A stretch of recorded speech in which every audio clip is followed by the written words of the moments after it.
people are so conditioned by their education, by the parents and by society, by enculturation, people don't really try and take risks because we're actually conditioned not to take risks. I put everything I had in everything I did before I was 38, and most of it failed. Without failure, you don't get success. That's very simple. There's no one in the world that gets success at the first go. There's always failure before that, and I think you have to embrace that.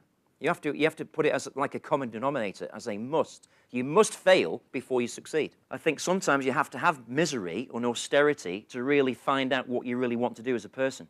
For the people that are coming into your company or existing people, I think, you know, if you want that kind of change environment where they're embraced by failure and recovering from it as quickly as possible, you have to hire the right people. I mean, in my experience, I would say that people are the biggest risk in business to get it right and also to get it wrong.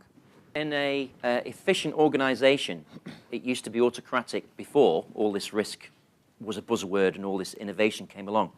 But actually, innovation has been going for thousands of years. And I think the best organization now is to have that core operation of fantastic people in the right positions who love what they do, because a lot of people don't like risk. It stresses people out. But you also need, in the most successful organizations, the maverick around the outside, or mavericks, if you like, who are always finding new ideas and new innovations and are visionary in what they're doing.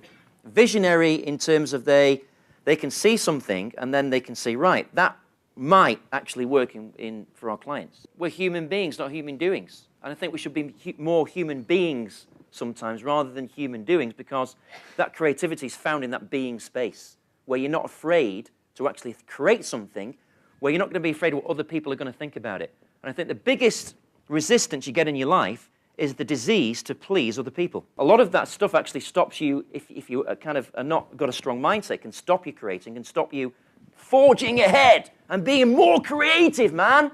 And don't give a, you know, whatever about what other people think about it.